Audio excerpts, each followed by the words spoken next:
أما بعد فأعوذ بالله من الشيطان الرجيم بسم الله الرحمن الرحيم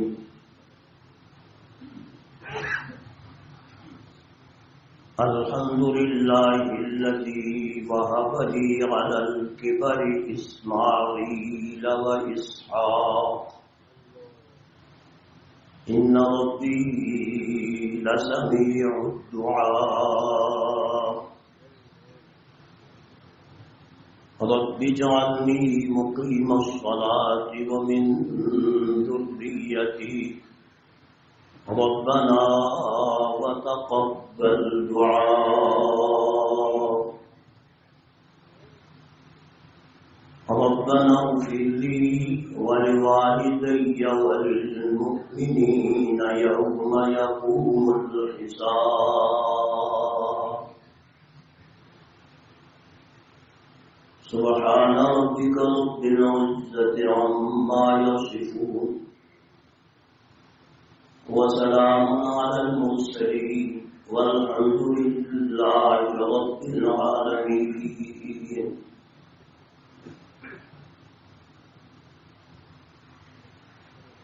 قال رسول الله صلى الله عليه وسلم رضا الرب في رضا الخالق وسخط الرب في سخط الوالد. وقال رسول الله صلى الله عليه وسلم من رأى منكم منكرا فليغيره بيده فإن لم يستطع فبلسانه ومن لم يستطع فبقلبه وذلك أضعف الإيمان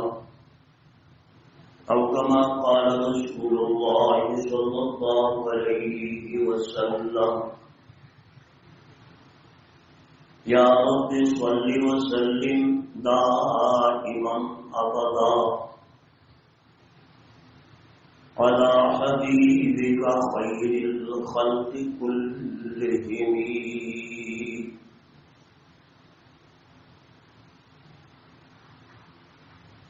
ابر باد مرو خورشید فلک در کارند ابر باد مرو خورشید و فلک در کارند تاجنان بکفاری و بغفلت نہ ہوئی. ہما البہر تو سرگشت و فرما بردار ہما البہر تو سرگشت و فرما بردار شرط انصاف نباشت کے تو فرمان نہ ہوئی.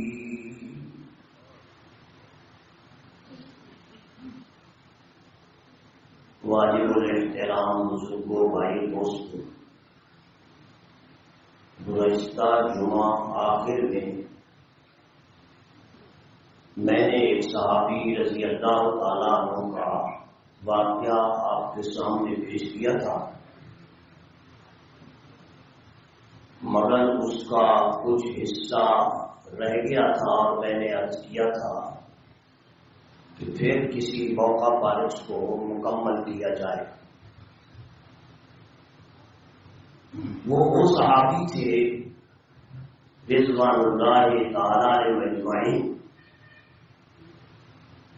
جن سے ان کی والدہ محترمہ ناراض تھی، اور وفات کے وقت باوجود تلقین کرنے کے ان کی زبان سے کلمہ نہیں نکل رہا تھا. تو جناب رسول اللہ صلی اللہ علیہ وسلم بذات خود مختصر کر رہا ہو، بذات خود تشریف لائے، آپ نے بھی سنت کے مطابق اسی طرح اس کے سامنے تلقین کے طور پر آپ نے خود کلمہ پڑھا لیکن صحابی کی زبان سے پھر بھی کلمہ نہیں نکلا، جاری نہیں ہوا، تو آپ حیران ہوئے کہ معاملہ کیا ہے؟ پھر اللہ کی طرف سے آپ تو ہر وقت الہامی پوزیشن میں رہتے تھے، اللہ کے نبی تھے، اللہ کے رسول تھے، ہر وقت رابطہ اللہ کی ذات کے ساتھ آپ کا رہتا تھا۔ الہاماً آپ کو اس بات کا علم ہوا، غیب نہیں، اللہ کے نبی کو اللہ کی طرف سے رہنمائی ہوتی تھی، تو یہ تو کوئی بھی نہیں نہ کہتا کہ اللہ کی رہنمائی سے بھی معاذ اللہ پتہ نہیں چلتا، اللہ کے بتلانے سے ہی تو سارا کچھ قرآن نازل ہوا، ساری احادیث مبارکہ ذخیرہ اللہ کی وحی سے، کوئی وحی مطلوب ہے تو کوئی غیر مطلوب ہے، کچھ وحی قرآن پاک کی شکل میں نماز میں پڑھی جاتی ہے، اور کچھ وحی وہ ہے کہ جو نماز میں تو نہیں پڑھی جاتی، اس کی تلاوت قرآن کی طرح تو نہیں کی جاتی، مگر وہ بھی اللہ کی طرف سے وحی، جسے غیر مطلوب کہا جاتا ہے، یعنی اس کی تلاوت نماز میں نہیں ہوتی لیکن ہے وحی۔ اس وحی کے ذریعے سے جناب کو علم ہوا کہ یہ والدہ کا کسی معاملے کے اندر نافرمان ہے اور وہ اس پہ راضی خوش نہیں ہے، تو آپ نے فرمایا اس کو بلاؤ۔ چنانچہ اس صحابی کو جب اپنا والدہ کو بلایا گیا تو آپ صلی اللہ علیہ وسلم نے یہ آپ نے سن لیا کہ ترتیب فرمائی، تدبیر کی کہ تاکہ اس کی والدہ اس سے راضی ہو جائے اور قیامت والے دن یہ والدہ کے نافرمانوں میں سے نہ اٹھے بلکہ اطاعت گزاروں میں سے اٹھے۔ اس واسطے آپ نے تدبیر کے طور پر صحابہ کو فرمایا کہ آگ جلاؤ اور اس کو ماں کے سامنے آگ میں ڈالو۔ تو جب یہ صورتحال اس صحابی کی والدہ نے دیکھی تو پھر انہوں نے معاف کر دیا، انہوں نے معاف کر دیا۔ آپ نے وجہ پوچھی تو والدہ نے بتلایا کہ انہو یوسر امہو علیہ۔ سن لو میرے بھائیوں، ناراضگی کس بات پہ تھی؟ یہ بات میں نے اب کرنی تھی آپ سے۔ ناراضگی اس بات پر تھی کہ وہ صحابی رسول کی والدہ فرماتی ہے کہ یہ اپنی بیوی کو مجھ پہ ترجیح دیتا ہے، ہر معاملے کے اندر بیوی کو اپنی والدہ پہ ترجیح دیتا ہے، اس کی بات مانتا ہے اور میری بات نہیں مانتا۔ انہو یوسر امہ علیہ، مجھ پر ترجیح دیتا ہے، ایثار کے لفظ سے یوسر ہوا، ایثار کا معنی ہوتا ہے قربانی کرنا، ایثار کرنا، یعنی میری محبت کو، میری ممتا کو قربان کرتا ہے اپنی بیوی کے لیے۔ پیغمبر علیہ السلام نے فرمایا تب ہی اس کی زبان سے کلمہ جاری نہیں ہو رہا، تو اسے معاف کر دے، اگر تو معاف نہیں کرے گی تو اس کی زبان سے کلمہ نہیں نکلے گا۔ چنانچہ آگ آپ نے سلگوائی اور پورے یعنی اس کو یہ تاثر دیا کہ میں تیرے بیٹے کو تیری آنکھوں کے سامنے ہی آگ میں ڈال دوں گا، جلائی اس لیے۔ تو جب اس نے دیکھا، یقین کر لیا کہ اب اس کے علاوہ اور کوئی چارہ نہیں، تو اس نے معاف کر دیا۔ حدیث میں ذکر آتا ہے کہ ادھر سے اس والدہ نے کہا کہ میں راضی اور خوش ہو گئی، انی رضیت قتادہ، میں علقمہ سے، قتادہ سے میں راضی ہو گئی ہوں، میں خوش ہو گئی ہوں، اے اللہ میں نے اس کو معاف کر دیا ہے۔ تو اللہ نے صحابی کی زبان سے کلمہ جاری فرما دیا۔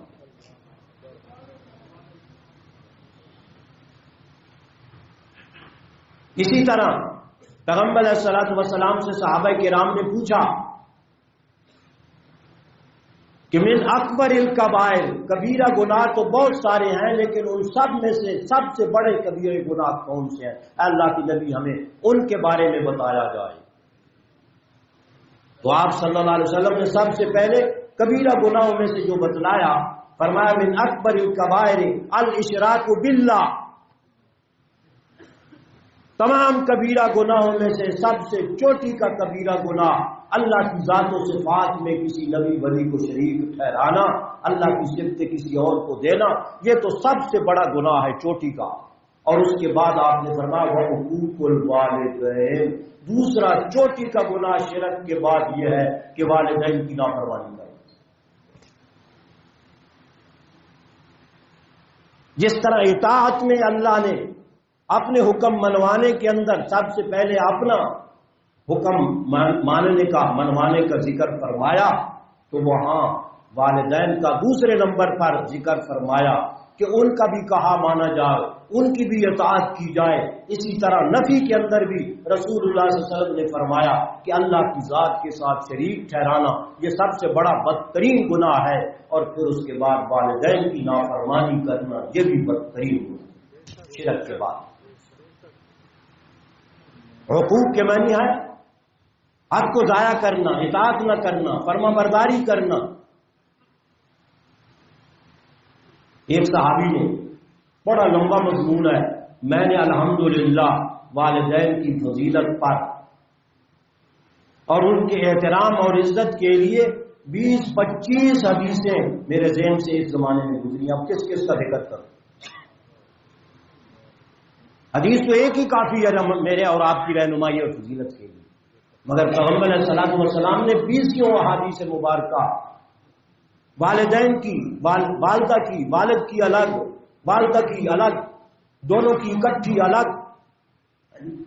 ان سب کا تذکرہ بار بار کیا، اور اس پر 20 احادیث مبارکہ میری اور آپ کی رہنمائی کے لیے آپ نے بیان فرمائی اور پیش فرمائی۔ تو اس حدیث میں یہ ذکر آتا ہے کہ ایک صحابی رضی اللہ تعالیٰ عنہ آپ کی خدمت میں حاضر ہوا، اتى النبی صلی اللہ علیہ وسلم رجلا، اور آ کر عرض کی اللہ کے نبی انی اصبت ذنبا عظیما، مجھے سے ایک بہت بڑی غلطی اور بہت بڑا گناہ ہو گیا ہے اللہ کے نبی۔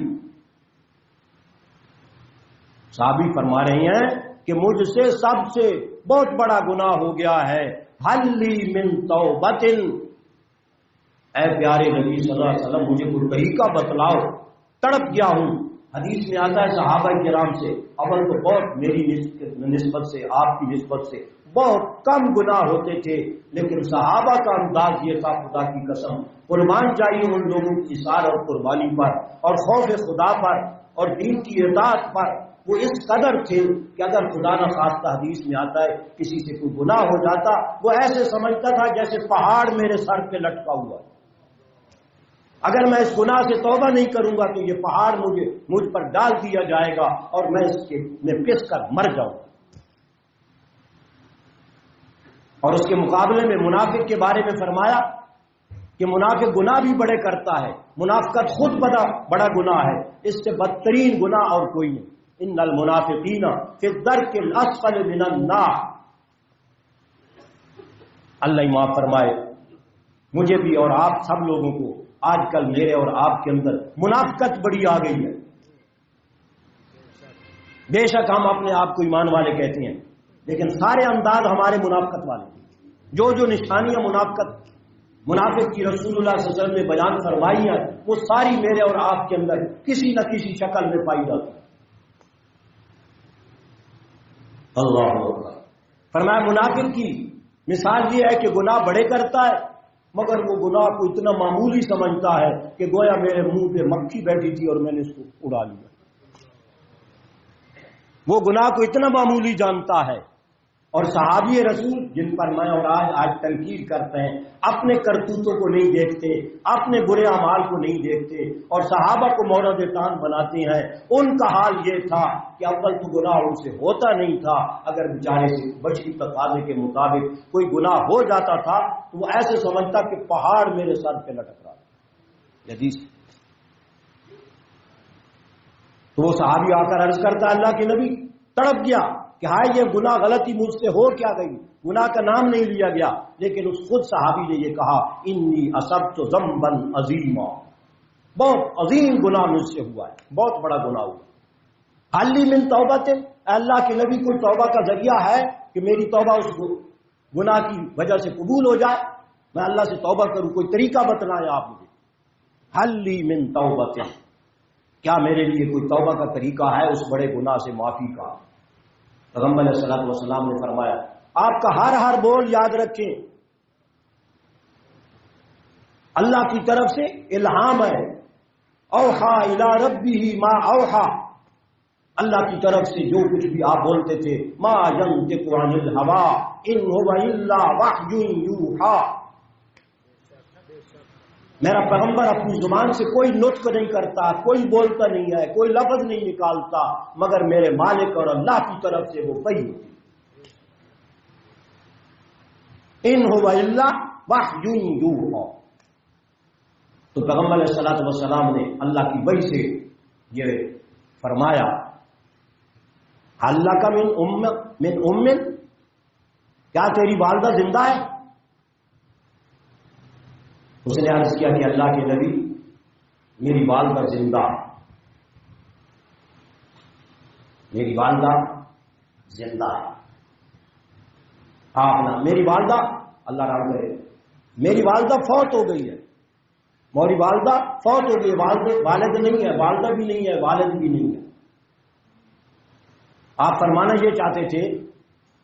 کہ والدہ کی خدمت کر کے تو اپنے اس گناہ کو معاف کرا سکتا ہے، لیکن صحابی نے کہہ دیا کہ میری تو والدہ زندہ ہی نہیں، نہ والد زندہ ہے نہ والد۔ آپ نے فرمایا حل لک من خالت، کیا تیری خالہ زندہ ہے؟ اس پہ اس صحابی نے کہا جی میری خالہ زندہ ہے۔ آپ نے فرمایا جا اس کی خدمت کر، ماں کی جگہ پہ خالہ کی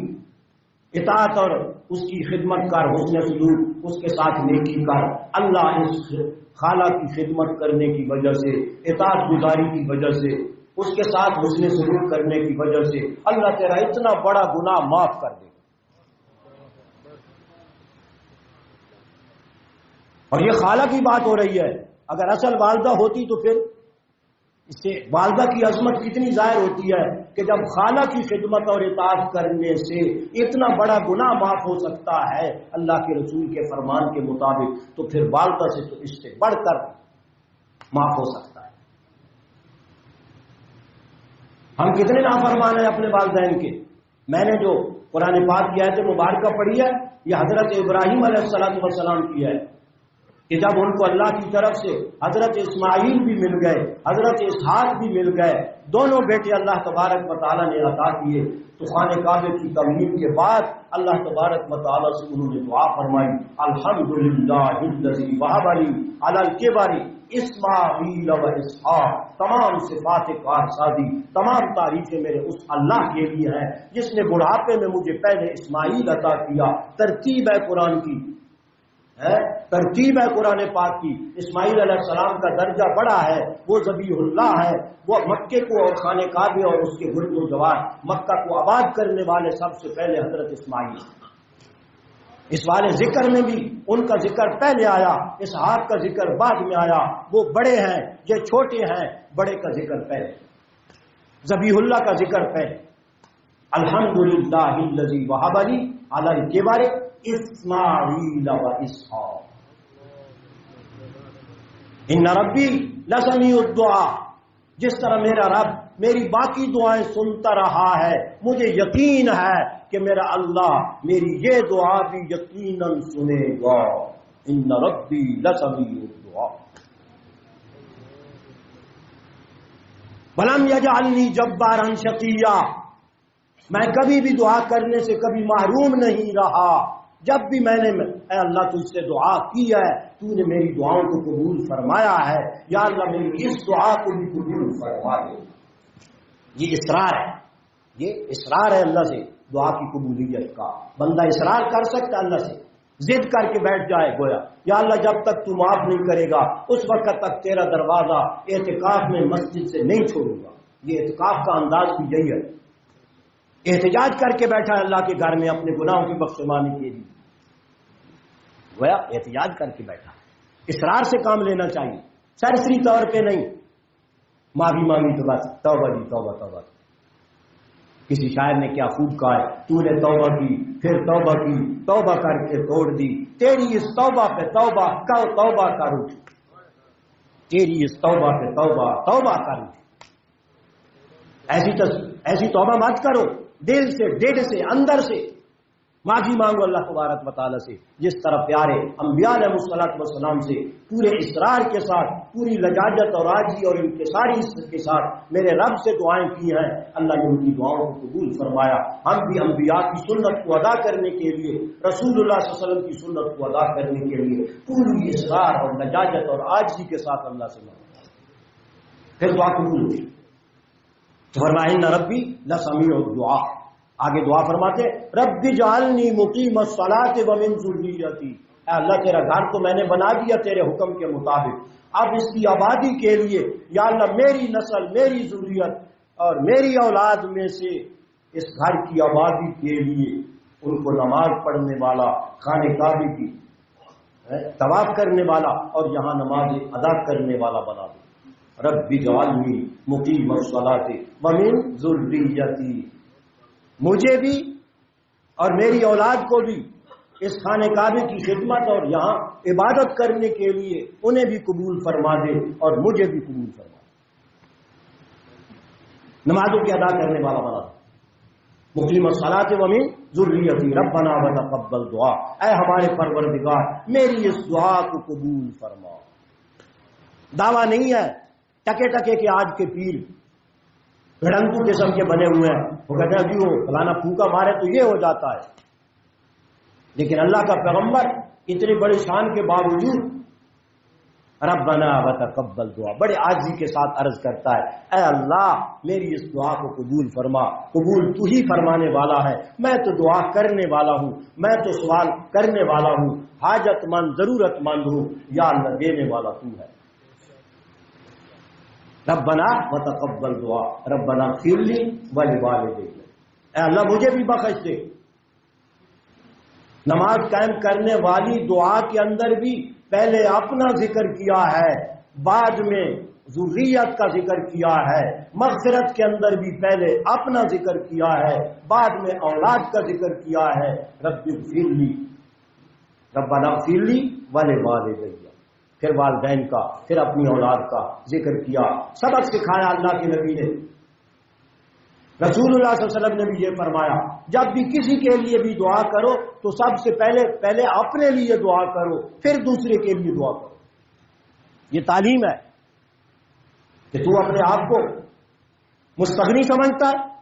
تو اپنے آپ کو محتاج نہیں سمجھتا، دوسروں کی سفارشیں کر رہا ہے، دوسروں کے لیے دعائیں کر رہا ہے اور اپنے لیے تو دعا ہی نہیں کر رہا، تو اتنا بڑا بن گیا ہے۔ رب اجعلنی مقیم الصلاۃ ومن ذریتی، آگے پھر فرمایا ربنا اغفر لی ولوالدی وللمؤمنین یوم یقوم الحساب، مجھے بھی اور میرے والدین کو بھی یا اللہ بخش دے، مجھے پہلے بخش اور پھر گویا کہ جب بندہ بخشا جاتا ہے نا تو پھر وہ سفارش بھی کر سکتا ہے، جب اس کے اپنے گناہ اس کے سر پر ہوں تو وہ دوسرے کے لیے سفارش کیا کرے گا گناہوں کی بخشوانے کی۔ ربنا اغفر لی ولوالدی، سوال پیدا ہوتا ہے کہ حضرت ابراہیم علیہ السلام کے والد جو تھے وہ تو کافر تھے، وہ تو مسلمان نہیں تھے، تو حضرت ابراہیم علیہ السلام نے ان کے لیے کیوں دعا کی؟ اور بھائی سمجھو اللہ کے بندو، والدین سے مراد کوئی ضروری تو نہیں ہے کہ نسبی والد ہوں، پیچھے حضرت نوح علیہ السلام سے، آدم علیہ السلام سے لے کر اب تک جتنے ہمارے باپ دادا گزرے ہیں، جتنے بھی مسلمان گزرے ہیں، حضرت ابراہیم علیہ السلام کا مقصد یہ ہے کہ یا اللہ ان سب کو بخش۔ یا دوسرا جواب یہ ہے کہ اس وقت تک اللہ کی طرف سے ممانت نہیں آئی تھی، اس وقت تک ممانت نہیں آئی تھی، جب اللہ کی طرف سے ممانت آ گئی، اس کا ذکر سورہ توبہ کے اندر اللہ تبارک و تعالی نے کر دیا ہے، ما کان للنبی